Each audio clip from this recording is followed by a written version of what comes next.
73 Eldorado, number 0015.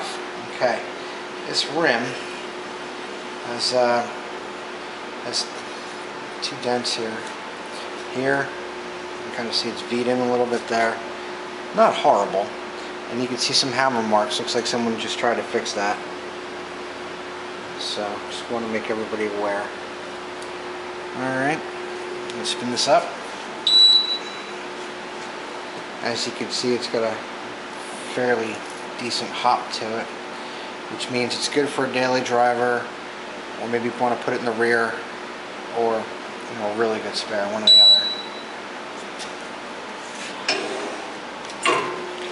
So as you can see, it's looking for a quarter on the inside.